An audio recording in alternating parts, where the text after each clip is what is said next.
Fala pessoal, professor Ian na área, História e Geografia, caminhando para a etapa final de História do Brasil. Hoje analisaremos a Nova República, período que se inaugura após a promulgação da Constituição de 88. A democracia na Nova República, ela é forte. Todos os cidadãos votam, não mais somente aqueles que sabem escrever e com critério de renda, como lá na Primeira República. Aqui, o poder de voto já cabe às mulheres, aos que têm entre 16 e 18 anos, aos pobres, aos trabalhadores. Então, quais são as questões da realidade política nacional após o fim da ditadura militar? Os conceitos que estudamos é que, a partir de agora, o Brasil é um país vasto, plural, com a participação de várias parcelas da população. Então, você tem que garantir o direito aos indígenas, o direito aos povos quilombolas, o direito à cota, o direito a critério de renda, fome, infraestrutura, saúde. Não é mais um Brasil segregado, um Brasil de rico e um Brasil de pobre. Pelo menos não deveria ser. Pelo menos não deveria ser. Já que, em tese, a democracia participativa proposta pela Constituição de 88 é uma democracia onde, no preâmbulo, no seu interior, vai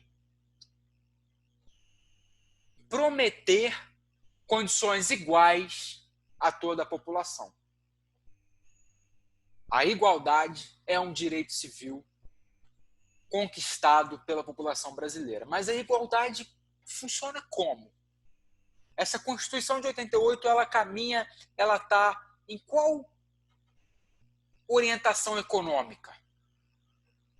É assim que a gente entende os primeiros anos da Nova República, o que a gente chama de governo Collor, onde ocorre o famoso episódio do confisco das poupanças.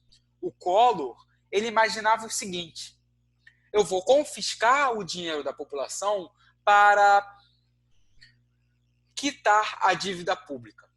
E assim ele acreditava que um Brasil sem dívida ia movimentar mais ainda a economia.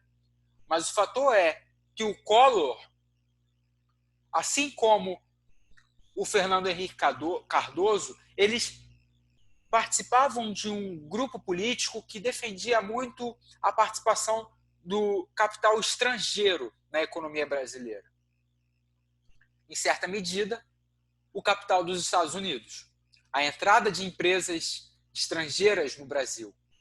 É aqui, no período da Nova República, que além do confisco das poupanças no governo Collor, durante o governo do FHC, ocorrerá uma série de privatizações e desmanches de empresas estatais, colocando a maior parcela do capital dessas empresas estatais nas mãos do investidor estrangeiro. É o que ocorre, por exemplo, com a Vale, antes Companhia Nacional da Vale do Rio Doce. Agora só Vale. Eu não preciso nem falar da tragédia de Mariana, para que nós discutamos se é mais vantajoso a privatização ou a estatização de empresas. Um outro exemplo é a Petrobras, que com a investida neoliberal terceirizou determinados setores, como a limpeza e a alimentação, mas que ocorre ainda também o acidente P-36, ocasionando na morte de 11 trabalhadores. Ou seja, esses desmanches das empresas estatais favoreciam a quem? Os trabalhadores brasileiros poderiam ser demitidos. De fato, isso criou mais postos de trabalho, colocando mais trabalhadores brasileiros dentro dos locais das indústrias. Mas qual é a qualidade desses postos de trabalho? As empresas privatizadas estrangeiras dão as mesmas oportunidades de postos de trabalho nas cabeças, no topo dessas empresas? O brasileiro tem as mesmas condições do que um trabalhador estrangeiro? Ou, geralmente, o brasileiro ele vai ser o faxineiro, o merendeiro, o cozinheiro, o técnico, quando muito o engenheiro? Atualmente, né? Porque lá na década de 90 era muito difícil para um brasileiro alcançar uma gerência numa empresa estrangeira. Após o governo do FHC, o Lula será eleito em 2002 e o seu governo ele vai encerrar a investida neoliberal e valorizar as diferenças no sentido de investir em programas de governo que vão reduzir a desigualdade social. Essa desigualdade social, eu já expliquei lá na ditadura, era aumentada cada vez mais no sentido de que o lucro dos militares ficavam nas mãos deles mesmos, nas mãos dos ricos, enquanto a maior parcela da população brasileira passasse fome. O governo PT inaugurou o programa Fome Zero, tirando muita gente da miséria. Também o programa Minha Casa Minha Vida, até mesmo o Bolsa Família, que foi inaugurado lá no regime do FHC, mas que o Lula ampliou, colocou muito mais fundo. Aqui, durante o governo PT, de 2002 a 2016, que é o ano do impeachment, foram ampliados uma série de incentivo à cultura, a investimentos em infraestrutura, mas não é o ideal, pessoal. Não foi o ideal.